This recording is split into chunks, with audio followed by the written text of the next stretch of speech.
Good morning, everyone. Welcome to the briefing for Veterans Compensation Benefits or Veterans Benefits. This morning, we're going to start off in prayer. So if you wouldn't mind bowing your heads. Dear Lord, we thank you for this beautiful day. Even though it's kind of cool outside, we thank you for being able to wake up and see it and feel it this morning, Lord.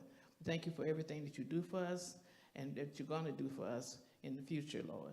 We thank you in Jesus' name that we are here to hear this word, learn about benefits, and hopefully apply it to what applies to us in our life. In Jesus' name we thank you. Amen. Okay, my name is Marche Stevenson. I'm an attorney, and that's my practice. I wanted to start off with saying that a short disclaimer. I'm not here to solicit anyone to become my client in this matter. I just want you to have this information and to use it to the fullest of your benefit. And thank you again for joining us.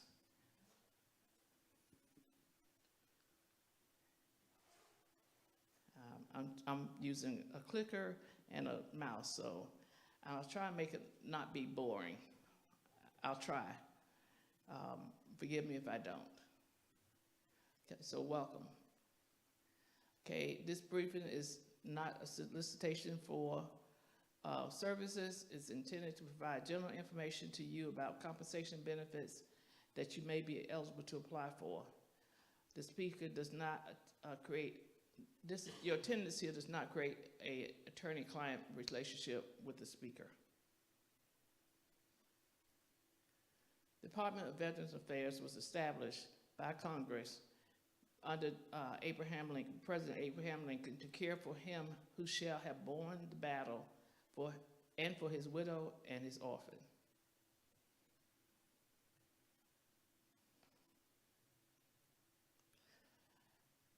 When I got out of the service all those years ago, many years ago, it was kind of hard to know what the VA was about. And until today, it's kind of difficult to understand what is involved in making a claim and getting it approved by the VA. But the Office of the Secretary is for the Secretary of the Department of Veterans Affairs. And also under that umbrella has the Board of Veterans Appeals that reviews denials that veterans want reconsidered. Another arm of it is the Office of the General Counsel, who makes the opinions associated with VA regulations and laws. And then the Inspector General, who inspects the department to make sure they are complying with their own policies as well as the laws from the Congress. The three portions of the Department of Veterans Affairs that deal directly with veterans are the National Cemetery Administration, Veterans Benefit Administration, and Veterans Health Administration. Now, even though the three are part of one organization, sometimes it feels like they act independently of each other. And some requirements have them where they do keep information from each other in order to assist the veteran in getting the benefits that they need.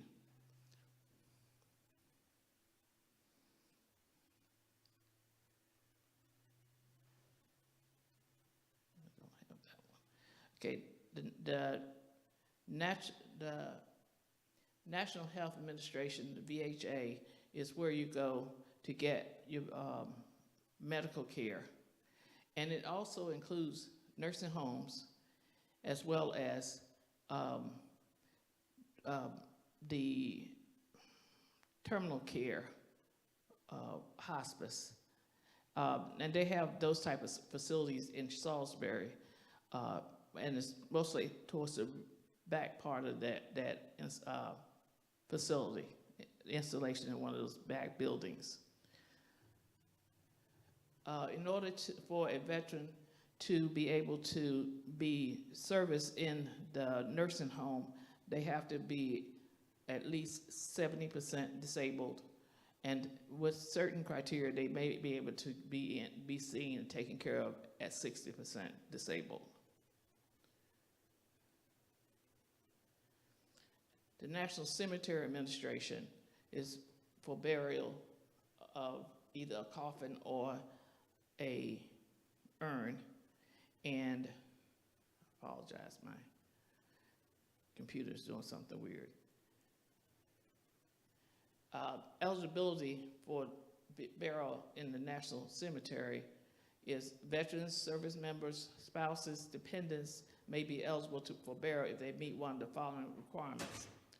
The veteran does not have a dishonorable discharge.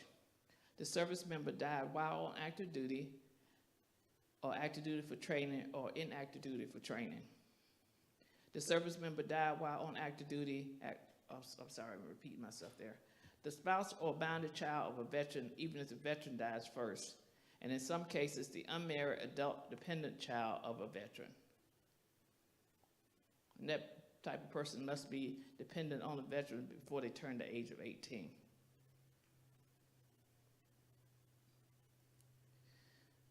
Things to remember about the National Cemetery Administration is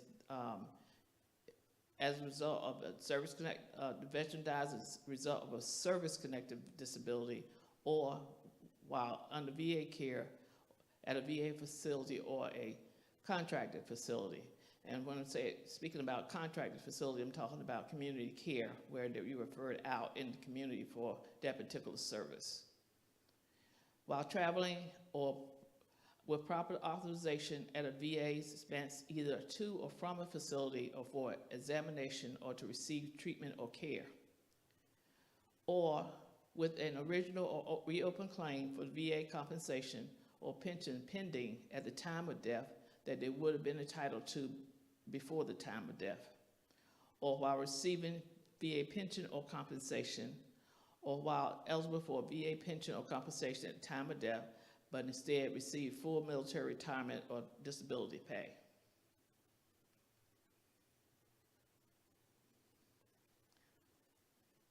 What are the burial benefits? The graveside in a national cemetery with available space. Not all national cemeteries in North Carolina are still taking new graves, but they will still bury in old spaces if there's either a wife or veteran already buried there, and then they can be buried in that same slot with their spouse. You also get opening and closing of the grave. You get a burial lining, a headstone or marker, perpetual or ongoing care of the gravesite, a flag, a presidential letter, a burial allowance if you're paying for the funeral and will not be reimbursed by any other organization, a government agency, or veterans employer.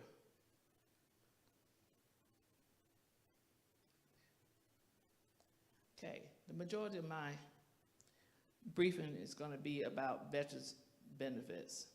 The Veteran Benefits Administration is responsible for administering those benefits as allowed by Congress from, and those benefits are education, training, burial benefits, pensions, compensation. The regional office for the Veterans Affairs in North and South Carolina. In North Carolina is Winston-Salem, and in South Carolina is Columbia. So again, just for clarification's sake, or for clarity, again, the Veterans Health Administration has several hospitals and clinics around the state.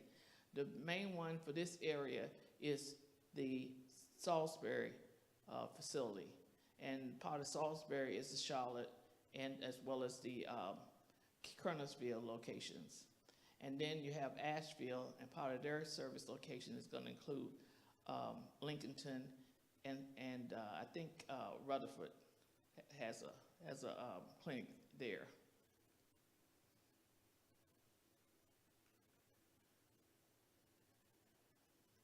Who is a veteran?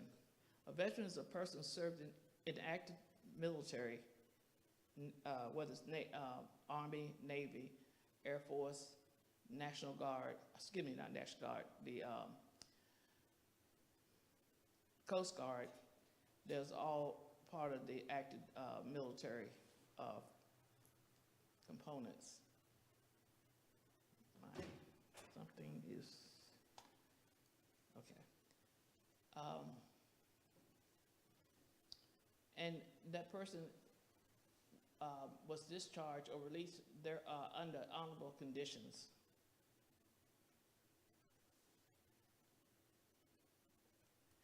Active duty is defined as full-time service, a full-time duty other than for training purposes as a enlisted or officer. And I'm not going to read that verbatim, but those people who serve on active duty, that's normally their 24/7 assignment, where they are stationed at different locations around the world by the military. I'm prior Army, so I tend to think Army. So if I offended anyone, I apologize. I know we have veterans who are Marines, as well as Air Force and Navy.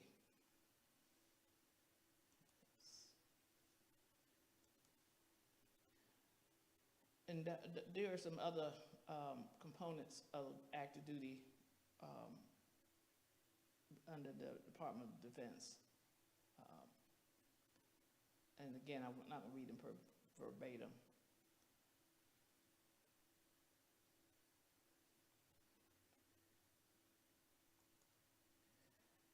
This is key because a lot of when you're in the National Guard and when you're in reserve, you do perform active duty training during the time that you are in basic training and AIT. And if you go back for further advanced training, you are considered on active duty. Or if you're called up by the president for service in a conflict, that period of time is considered active duty time. I've had a client who was in the reserve. That was his service that he signed up for, but he was called to active duty multiple times where most of his service was being called up to go to different conflicts around the world. So it doesn't preclude National Guard and Air National Guard of any state from being considered a veteran.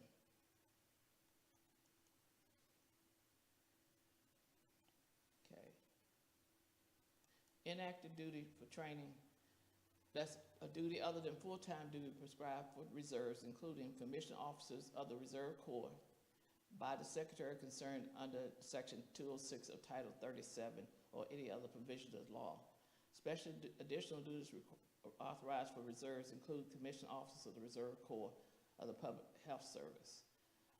Training other than active duty for training by a member or applicant for membership as defined under Section 8140G of Title 5 in the Senior Reserve Officers Training Corps prescribes under the Chapter 103 of Title 10.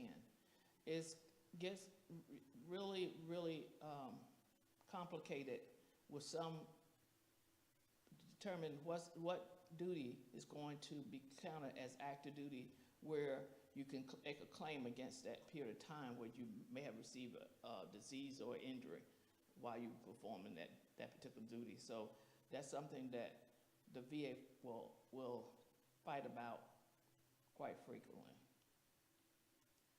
Compensation. A monthly payment made by the Secretary to a veteran because of service-connected disability, or to a surviving spouse, child, or parent of a veteran because of service-connected death of the veteran.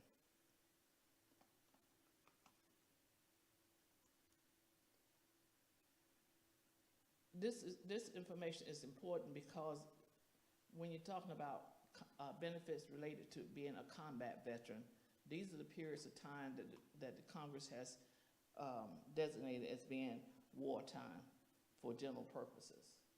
World War I, we still have some of those veterans, July 28th, 1914 to November 11th, 1918. Korean conflict, June 25th, 1950 to July 27th, 1953. The Mexican border period, May 9th, 1916 to April 5th, 1917.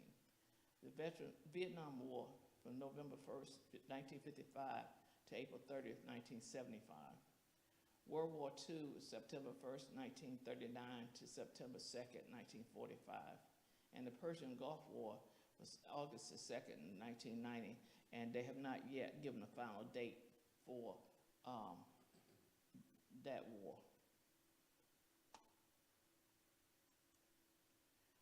Non-service connected. People, veterans do end up with conditions that they think may be related to service, but if they can't find a connection, VA will say it's not service connected. And that's a disability that the VA says is not incurred or aggravated, or that the death did not result in a disability incurred or aggravated in line of duty in active military, naval, or air service. And we'll be talking about that a little bit later on. We talk about compensation. There's also a provision under the law for people to receive pension payments, and that's a monthly or other periodic payment made by the secretary to a veteran because of service, age, or non-service connected disability, or to a surviving spouse or child of a veteran because of the non-service connected death of the veteran. And that goes back to the purpose of the Department of Veterans Affairs, where you're protecting not only the former soldier or enlisted person or officer, but also their spouse and their children. Just real quick, and I apologize, I'm not clicking and pointing, so where was I?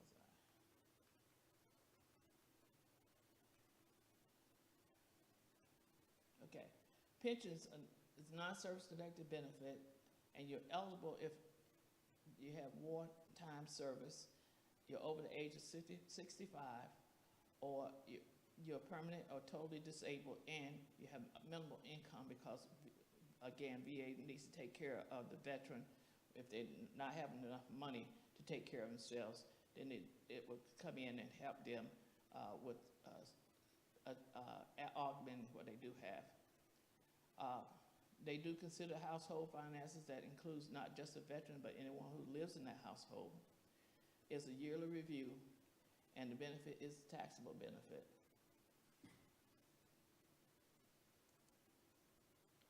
Okay, VA ratings are granted when service connection is found. It's for injury or disease incurred on active duty, it's called a direct service connection. Injury or disease that results from the injury or disease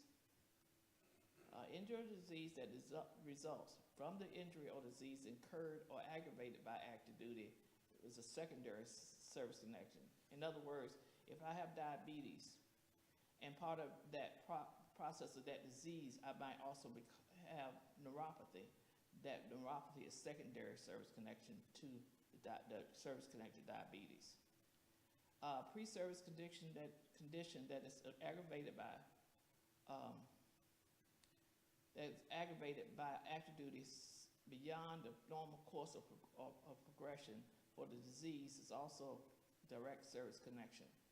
That's if I was born with, excuse me, if I was born with flat feet and I went into the service, they accept me into the service, and then while I'm in service, you know, I might go in with no symptoms of that at all, but because of all the marching and wearing of the boots and that type of thing, my feet start hurting me a lot, and then that's called aggravation of a pre-existing condition, and that becomes direct service connection because of the aggravation. A presumptive condition of toxic chemical, as in Camp Lejeune, Agent Orange, and Gulf War, are direct service connection. What must a veteran prove? A current diagnosed disease, evidence of duty during the designated period, a medical nexus between the disease and duty, and some supported by rational scientific explanation. Now,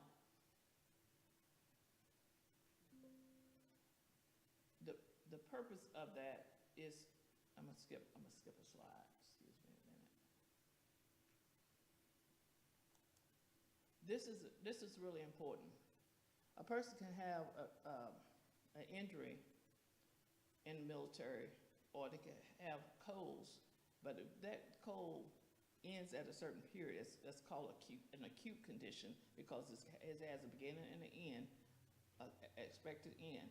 And unless another, I say, infection, or they contacted another cold, then that's a separate one from the first one they had, and it's not considered to be a chronic condition at all. Some diseases, by their nature, is chronic, but other illnesses are not considered to be a chronic illness. Take, for instance, prostatitis. When men have inflamed prostates, sometimes it's caused by an acute condition where it's just a bacteria infection, and it goes away after it's treated and doesn't come back.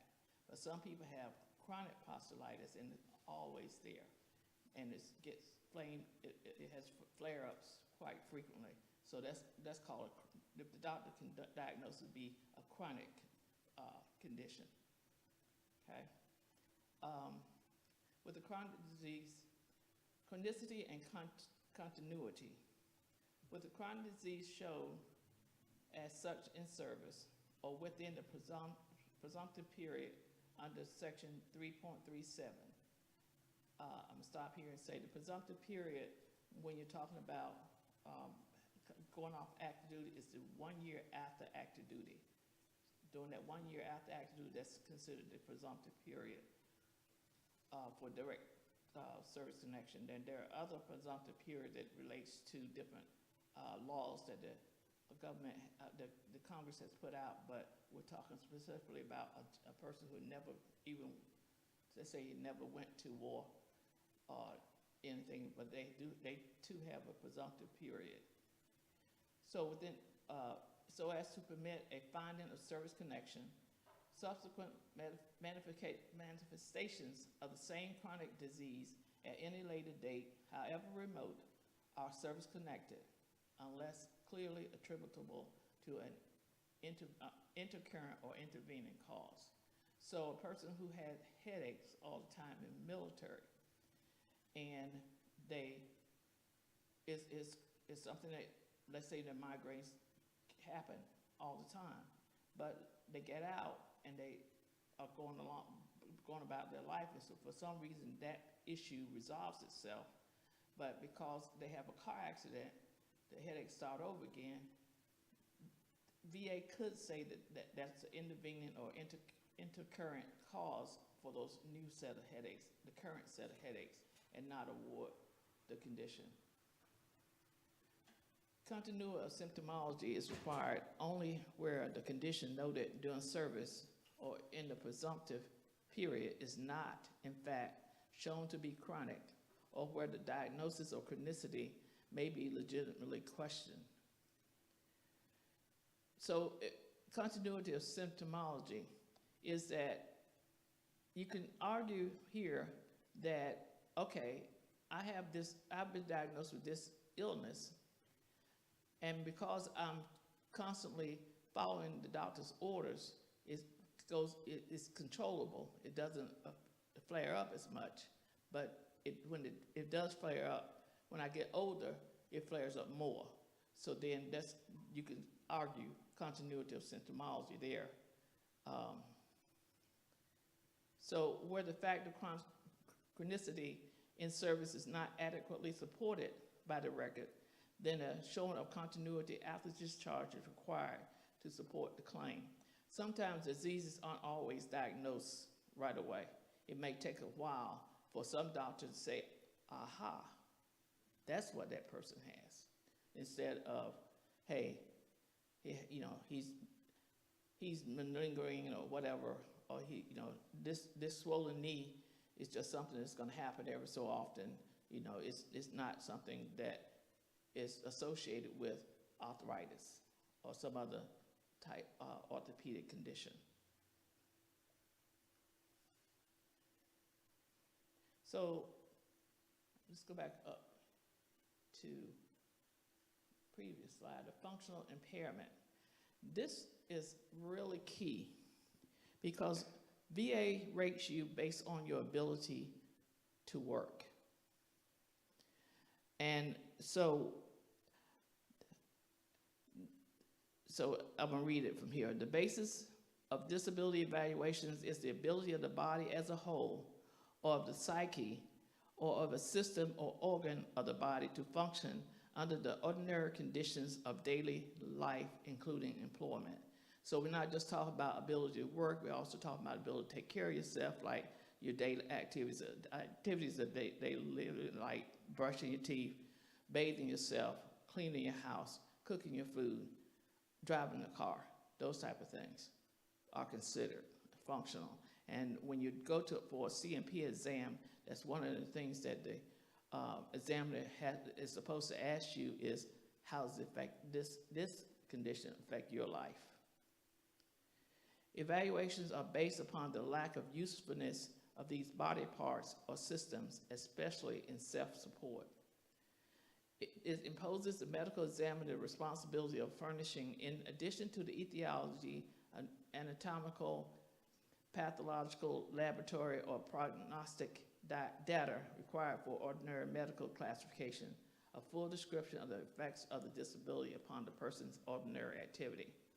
In this connection, it will be remembered that a person may be too disabled to engage in employment, although he is up and about and fairly comfortable at home or upon limited activity. So even though a person might look well, they may not be able to handle employment, or they may not be able to handle employment for long periods of time. So that's part of consideration about the function that you're experiencing because of those disabilities. Okay, so this is important here because, as I said, the VA is going to look at your ability to work, and they look at your ability to earn wages as far as your entire body, and if you're considered to be a healthy person, then you consider to be 100% able to work. And I coined the term earnability. So a person, let's say a veteran with no disability is able to work 100%. Once the VA gives you a rating, the 100% earnability is reduced by the amount of that rating. The VA math is not condition 1 rated at 60% plus condition 2 rated at 30% equals 90%, like people normally do math. It's VA math is one condition rated at 60% leaves 40% earnability, and a second condition rated at 30% equals 30% of that 40% earnability, which is reduces that 40% by another 12. So with 60 plus 12 is equal to 72, the VA would round that down to 70% disability. That leaves you still with 28% workability that you have to deal with, but receiving compensation is not based upon, with certain exceptions, it's not based upon your ability to work. It's based upon your medical condition, whether it's physical or mental. I'd like to give you one more example of the VA math.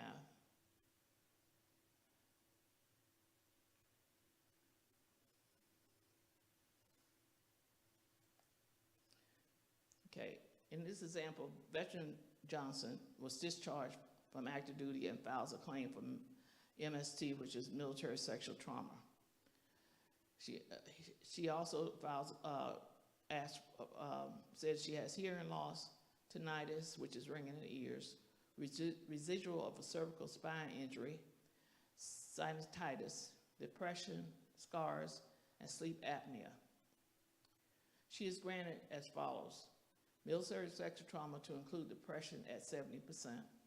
Because military sexual trauma is considered to be PTSD and depression, they're both mental conditions. They don't pyramid those because there's sometimes some overlap in the symptoms of both conditions, so they'll merge those together. That she has hearing loss at 30%, tinnitus at 10%, residuals of the cervical spine is service-connected at 0%, sinusitis at 20%, scars is service-connected at 0%, and she has sleep apnea at 50%. The military sexual trauma leaves her with 70% disability and 30% earnability. Sleep apnea, which is the next highest rating that she has, is leaves her with 85% disability, which is rounded up to 90% disability, because when you get a rating, when you add the ratings together and you get over 5, it goes to the next level. If it's below 5, it goes down to the lower level. Okay, hearing loss leaves her with 89.5% disability, which is rounded up to 90% disability, and she ends up having 10.5 earnability. Sinusitis leaves her with 91.6% disability, rounded down to 90% disability, and 7.4 earnability. Tinnitus leaves her with 92.34 disability, rounded down to 90% disability, and 7.66 earnability. The 0% service connection, while it has no monetary value, is still valuable, because that disability can sometimes cause other disabilities and as secondary conditions, and you get rated on those secondary disabilities that's connected at 0%. By segue here, I want to also talk about what these ratings get you. Again, 0 to 30%, 0 to 20% will get you medical treatment at a medical facility. When you get 30%, you get to get education benefits for yourself, and you can claim your family members who are dependent on you for some extra money. When you get to be 50%, you can get no deductibles for medical care. You can be seen by any doctor for any condition that you have, not just your service-connected conditions. I'll talk a little bit more about retirees, military retirees, in a minute. When you get to be 90%, not 90, when you get to be 100% and you're total and permanently disabled, then that opens up some more doors for you, where you'll automatically get dental insurance, and your family members can start getting some education as well as you can get ID card.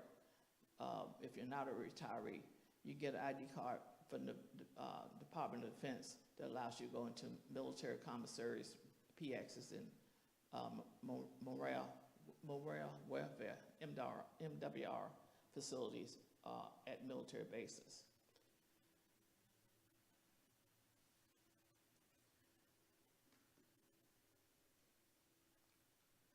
Okay, so 38 CFR deals with veterans benefits and the Department of Veterans Affairs.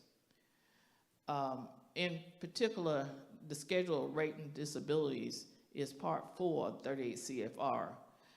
Under that regulation, you can go in and see how the VA looks at the different symptoms that you're having under the different portions of your body, whether it is your heart, your hearing, your ears, your eyes, your gastrointestinal system, your respiratory system. It breaks it down by different parts, the systems in the body, and it tells you what symptoms would get you what rating. It gives, for us non-practitioners who are looking for, at ourselves, it gives you a ballpark of what you're looking at and what symptoms that you can try to pinpoint, but it's not a complete accurate science, because you're not the person making those decisions and you don't know all the criteria that they use. But it can help you understand what's going on with you and how they might be looking at what your rating is going to be. Things to do to get VA benefits. Here are my tips. Soon I click. Okay. Create a paper trail by scheduling and making your medical appointments. Complain about what's going on with your body and your mind. Review your records and make sure that you are saying and what you are saying is being recorded in your records. VA doctors and contractors do not work for you, so you have to tell them what you expect for them to do. Never explain away your symptoms. Don't go in and say, my knee hurt, but it might be because of this, or it may be because of that, or that type. Let them tell you what it is. That way, you don't exclude yourself from something. Pay attention to your body. Keep a journal, especially during flare-ups. Take your journal with you to appointments and make sure that what is done at the appointment, that you make notes of that, and the instruction that you receive from the doctor. That'll help you making sure that you're taking care of yourself along the way, as well as support you in your pursuing your claims. Be proactive in your care. If you feel like, okay, if I look at my nails and I see some ridges in here and I know that that's not how my nail used to be, I want somebody to tell me what's going on with my body that's causing my nails to look like that. So I'm going to go and tell my primary care physician at the VA, I have this problem and I need you to tell me who can take care of this problem, and then give me a consult to it. That's you being proactive and participating in your care and making sure that you get everything documented, so hopefully you can claim something that's associated with what's going on with you. And when you get old like me, you need the money. Confront your provider if they are not responsive. I left out the word not responsive to your needs, and change them whenever you need to. You're not required to stick with that one provider at VA just because they assign them to you. You can go to a patient advocate and ask for a different provider because your provider is not being responsive to you, and they do listen to you. Okay. Retired military. Okay, just a sec again. I haven't made this fun at all. Nobody's smiling, nobody doing anything, just sitting there very stoic. And I apologize. I told you I apologize ahead of time if I don't do what I said I was going to do. Anywho, when I went to law school, we always had to learn what the general rule was, and then all the exceptions to those rules. So this, in case of a military retiree, the general rules is the retirees cannot receive both a military pension and veterans compensation. And that's the citing 28 U.S.C.S. Section 5304A and the corresponding CFR. Retirees can choose to receive only their military retirement, or may select to offset a portion of their military retirement amount by their veteran compensation amount. The example is Johnny Soldier has entitlement to $2,400 a month military retirement. He receives a VA rating of 30%, which is paid at about $500 a month and is non-taxable.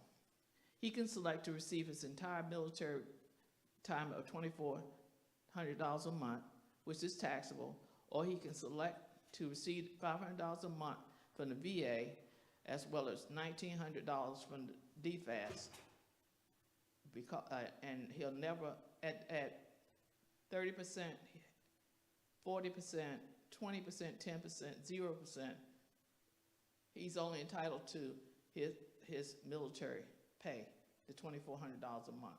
Once he receives a 50% rating by the VA, then he's entitled to more. And let's see. Okay, here's other exceptions to the general rule. Concurrent disability retirement pay, CRDP, or combat-related special compensation, CRSC. CRDP applies only to veterans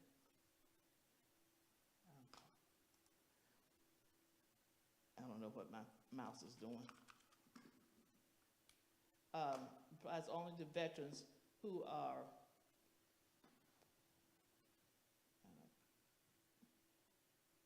based on 20 years of service or more, 20 years or more service in the military. Retirees must be rated at 50% or more disabled, and DOD will automatically determine what the CDRP eligibility and payment amount is. Retiree receives entire retirement pay and entire VA compensation.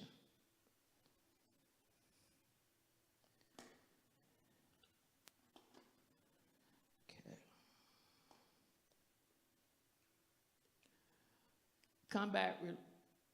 Combat-related compensation. It's a form of special compensation which is money paid in addition to military retirement pay and VA compensation benefit. CRSC was originally created in December 2002 for veterans who retired from the military due to longevity and have combat-related disabilities. In 2008, Congress expanded the CRSC to include retirees for disability, either temporary or permanent disability, regardless of the number of years the person served prior to the retirement. And CRSC can be awarded to veterans who retired before 2002. Come on. Okay. The effective date for CRSC will be June 1st, 2003 for retirees who retired for longevity, and 2008 for medically retired veterans. Veterans must apply to the service department using DD Form 2860. The CRSC board must find some service-connected disability that are combat-related, even if it's only one. And DFAS determines the payment amount based on the retiree's unique data that includes that information. That includes credible service, retired base pay, gross retirement pay, and combined disability rating for VA service-connected combat-related conditions. Calculations can result in no monetary benefit to some veterans who are eligible for CRSC.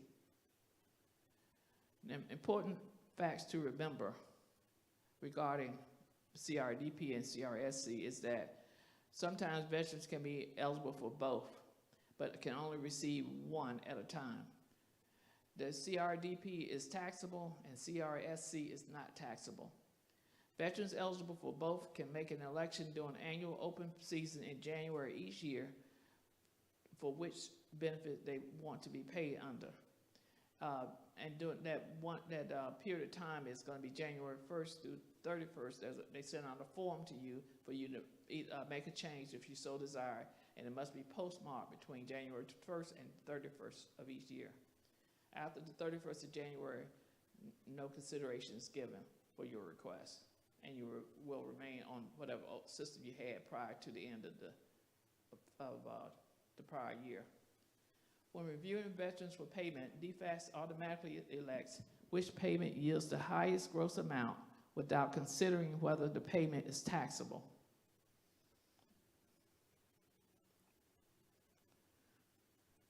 Okay. Current news, toxic exposure is a big thing. Now, EPA has over 130 U.S.-based, U.S.-based military installations and sites listed as superfunds, which means where chemical exposures were found to have been had, even though sometimes they only have certain periods of exposure that they recognize as being highly toxic times, and then other times they're not. So if you remember where you've been stationed, you could be having some illnesses that's related to that service that you may not have been aware of, like Fort Eustis, Virginia. Maryland is a big one. Fort Devens, Maryland. Fort McCullough, Georgia. Fort McCullough, Alabama, Washington, they're based in Washington State. I'm talking, again, I'm going Army here. So Dover, Delaware also has had a lot of PFAS exposure. There's been radiation as unexploded warheads. You got the burn pits over in the Middle East, Agent Orange from during Vietnam War and close thereafter, and of course, the big one, Camp Lejeune. That was a peculiar treatment for exposure because it also includes the family members of the active duty soldiers, as Marines, as well as the DOD or the civilian workforce as being able to file lawsuits under that PAC Act against the Department of Defense and not just going for veterans benefits. They can do veterans benefits, but anything, a lot of times when you get those kind of awards, they tend to offset your veteran money because you got a big award, cash award, outside of VA. Okay. So I went kind of fast. I told, I thought this would be a 2-hour session, but maybe the question's gonna make it go a little bit longer. Let's do those now, and we'll see how we can get some answers. And Mike is there for you have questions.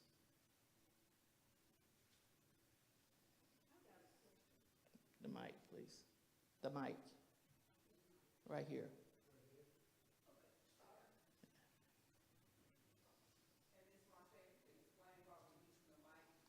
We're using mic because we're broadcasting on Facebook as well as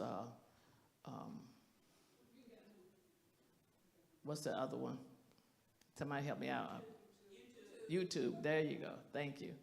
So the people that's looking back that way can also hear.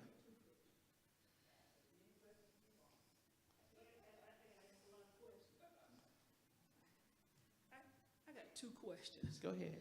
Okay, I want to ask about that Fort McCullough, because I was at Fort McCullough. That's that Army question. I never did get into that, but I heard about it. Okay. And I was stationed at Fort McCullough, and I think they closed that case. I mean, after I had heard about it, it was, they had some type of water damages about something was in the water. And I think I was away in Korea during all that time when that was going on. So I wanted to ask about that issue. Is that a dead case now? No, it's not. Okay, good. I'm going to talk to you about that afterward. Number 2, why is it about in Germany? I didn't find this out until years after in Germany about the mad cow disease. They never did tell us about that, and I did not find that out until when I wanted to give blood. And then when I found out that I couldn't give blood because the people who went to Germany at a certain time, we weren't allowed to give any blood because we were stationed in Germany. I was in Germany, and she said, you can't give any blood because there was the mad cow disease. And I said, what? I didn't know that.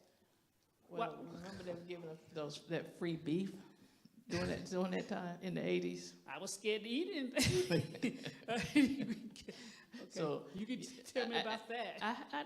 I've been trying to find that information out myself because, again, like you, I cannot give blood because we were stationed in Germany during that particular time. I don't know how widely that has been dispersed to the public for whether or not we as a group were infected with any of the mad cow disease. If you have an issue that you think may be associated physically with that, then you can file a claim and then say Germany, mad cow disease in Germany at this period of time. So it's not a dead issue. You're welcome. Anyone else? Okay, that means I did it in an hour. I can't believe I did it in an hour. Okay, next time I'll ask y'all questions. Everybody understand about the math? Everybody understands about, something I did not write down, didn't include in my slides was special monthly compensation.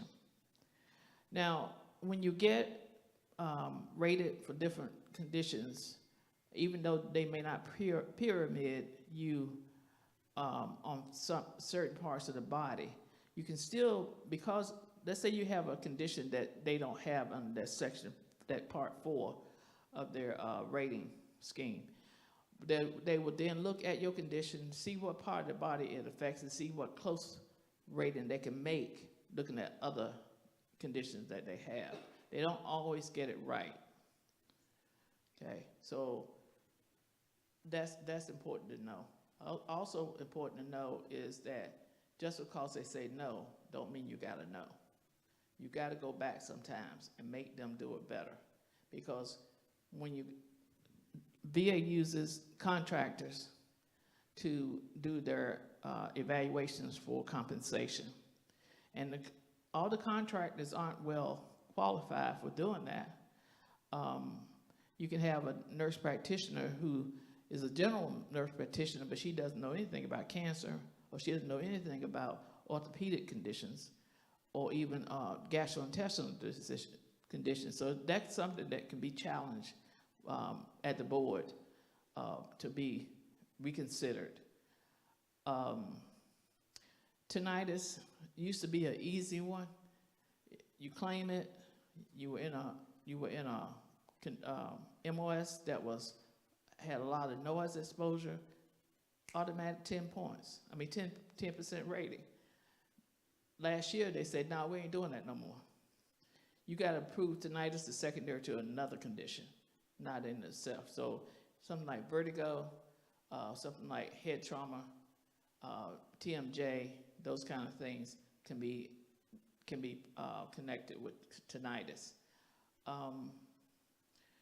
The other, when I was talking about special monthly compensation, that's money that is above your regular rating, and depending on what part of the body is affected, how they award that to you. I'm still myself trying to get a better understanding. I'm just making you aware that it's there. I'm not able to tell you specifically what you need to do to get it, even though it's supposed to be automatic review by another part of the VA. You do need to be aware that it's there. Something else that's considered is temporary disability, individual unemployability. That's where a person gets rated like 60%, 70% disabled, but they still can't hold a job because of the nature of their disabilities. Then they can be raised up to 100% for a period of time. It's reviewed ever so often, so that they don't have to work, but they're getting 100% the benefits associated with that 100%.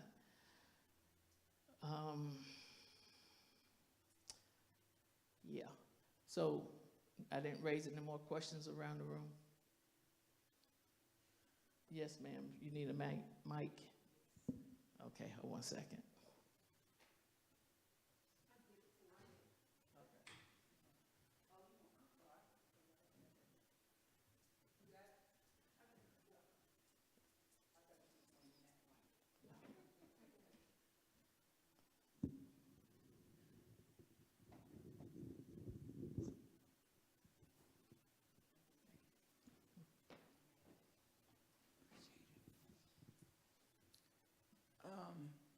I didn't know whether or not you mentioned funerals for vets.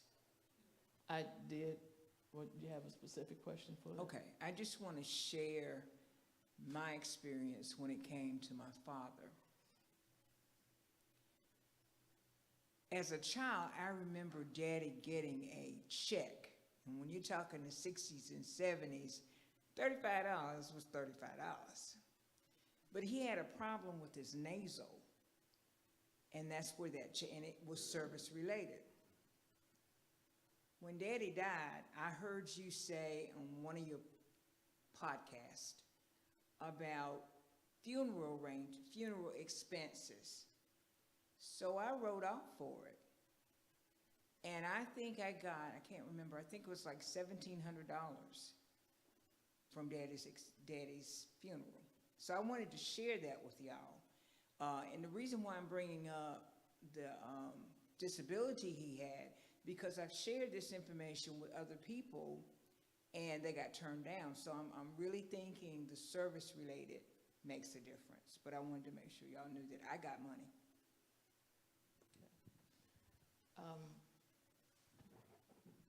Again, going back to the National Cemetery benefit, I tell one, and I'm going to go a little bit far, and I apologize for being askew here. It's important that you get service connected for every condition that you can get service connected for, because I hate to be cold, as my husband tells me I can be sometime. But you don't know what you're going to die from. And if you die from something that you're not rated service connected for and you could have been, then that affects your spouse that you leave behind, because dependent indemnity compensation, which I did not go into far enough here, is based upon the condition you passed away from. And even though the spouse can get dependent indemnity compensation based upon non-service connected disabilities, it's better and easier and less of a fight if it's service connected. I've had a client who got 100% PTSD off the bat.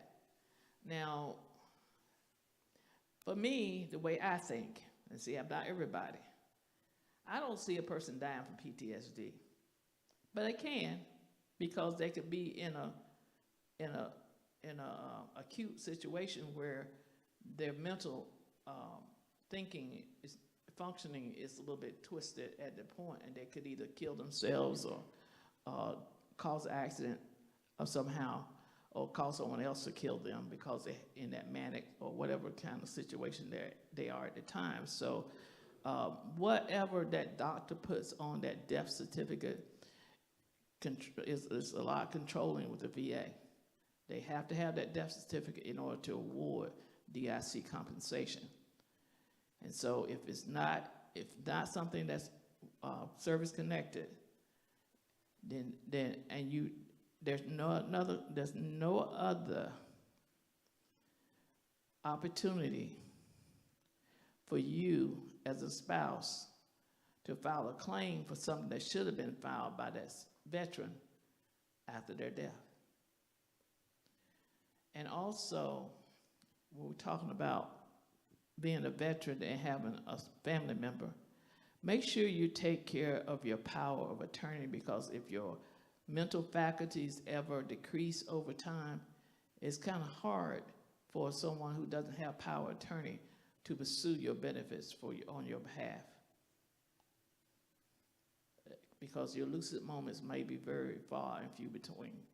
And so having an attorney there to say he was lucid when he or she said this is going to be very difficult to take. And then you have to go through the court process of getting the court to appoint someone over you. Okay. I have a few handouts about funerals and that type of thing. A few months back, we had the insurance briefing that we did, and we talked about making sure that you can do everything. Well, we may not say these words, but we were concerned about making sure that you can do everything on this side of the grave, so when you get on the other side of the grave, the people you leave behind don't have to make those hard choices. And that's one of the things to remember.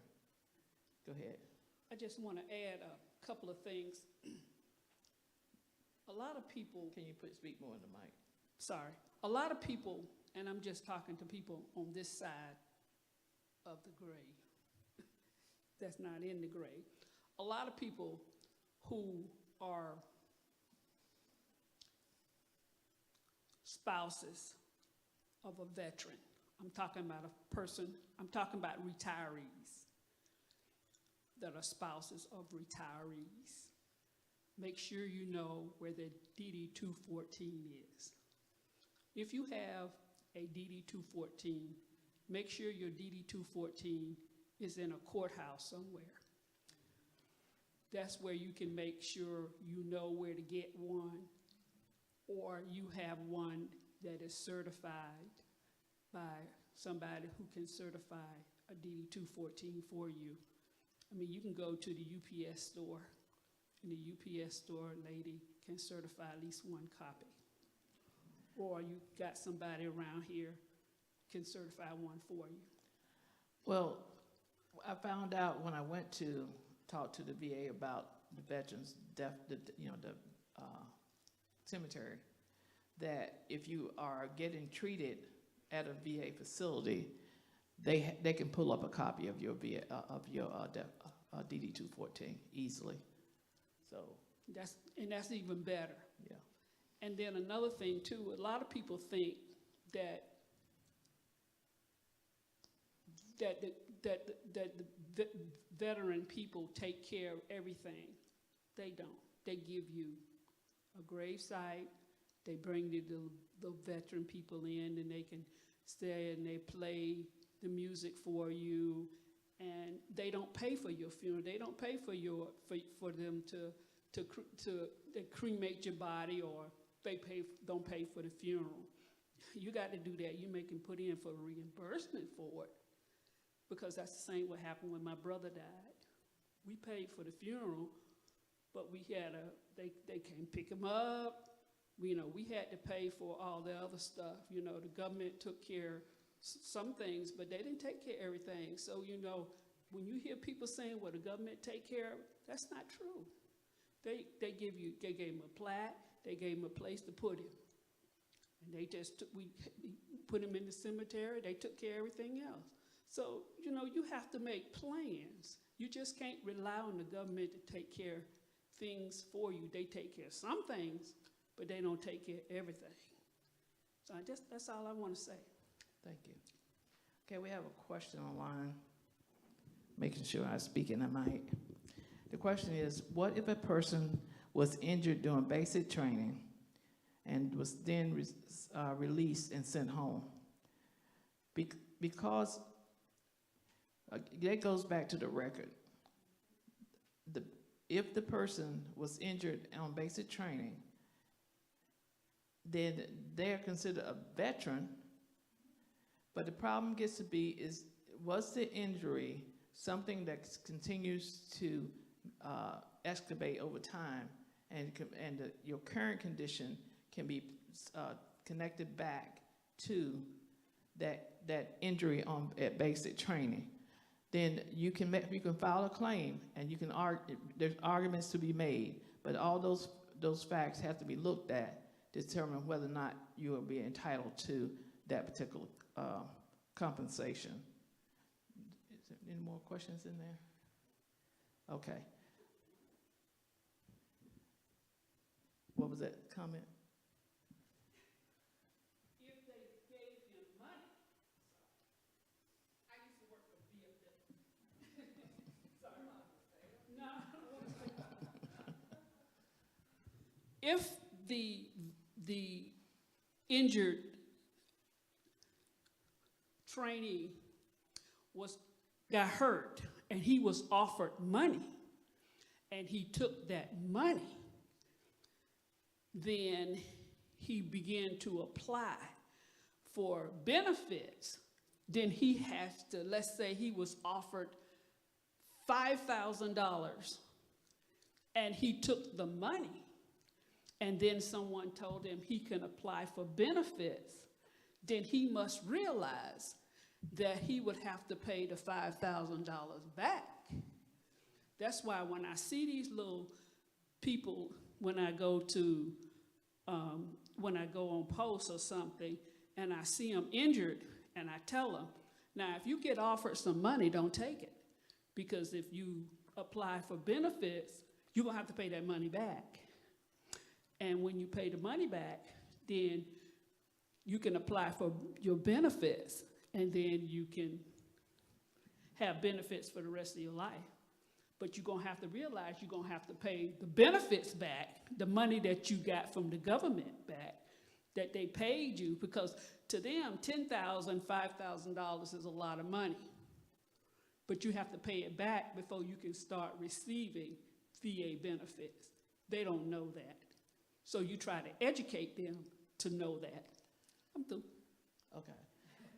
Again, we have, when you're applying for when you're filing a claim for VA benefits, you have to have a current condition that you had when you were in the military, and they have to be able to relate the two together.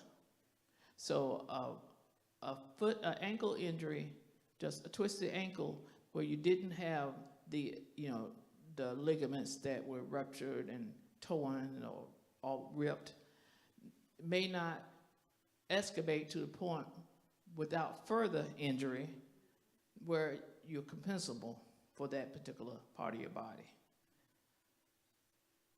Okay. Any more questions, comments? Okay. I feel good ending it here. All right. Thank you, guys.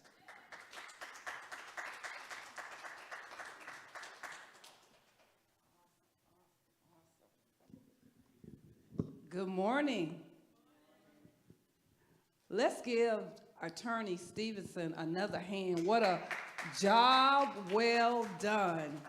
That's a lot of information, And of course, the time that we are allotted, we don't always have enough time to really dig deep into all the information that's out there.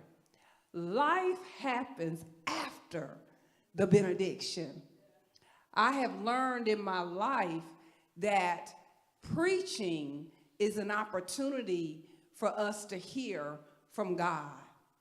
Worship is an opportunity for us to connect with God. And praising is the time where we thank God for what he's already done and for what he's going to do. But life happens to each of us once the benediction is done. That is when we go out and we begin to live our life, and we experience so many different things, whether it's mental, emotional, whether it's our health, whether it's relationships, whatever it is, paying our bills, financial, debt, credit, whatever it is. We are spiritual beings living a natural life experience. So we thank God here at Center Baptist Church. My name is Dawn Johnson. I am one of the associate ministers here at Center.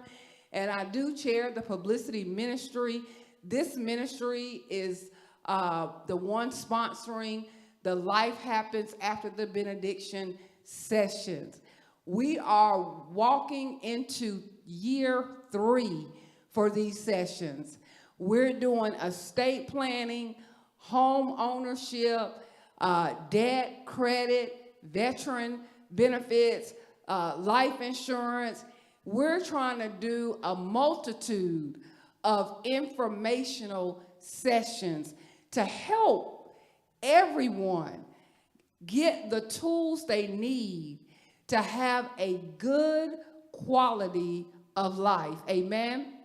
If there is a session that you would like to see here at Center, please reach out to me, reach out to Attorney Stevenson, reach out to Greg Stevenson, Latron Brentley, or Pastor Crawford, and let us know what you would like to see here at Center. These sessions are free. Now I pause there, because a lot of times you go to workshops and you go to sessions, you've got to pay a fee, but these are free. And this is information that can help you in your life, and that's what we want to do. So just let us know. This is the last session that we're doing for 2023. We will pick back up in January. Don't know yet what workshop we'll be doing, but it's coming soon.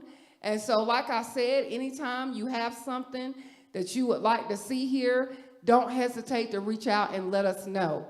There is a sign-up sheet in the back. We would like everyone that's here in person to sign the sign-in sheet, on there, it has your name, email address, and phone number. Where it says email and phone number, you do not have to put both. You can do either or, your number or your email address.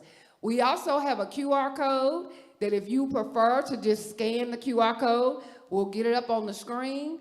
You can scan that and you can sign in there. We want to thank everybody that's in session today, by way of YouTube and Facebook. Thank you so much for being here today. And to everyone that's in person, we appreciate you and we thank God for you. Thank you, Reverend Regina Reed, for being here today, running our live feed. Truly appreciate our production ministry. They have hung in there with us all year long. They've given up their time, and we truly appreciate it. At this time, if there are no other questions, I'm going to turn it over to the hands of Sister Dale Porter, and she's going to do our closing prayer. Thank you.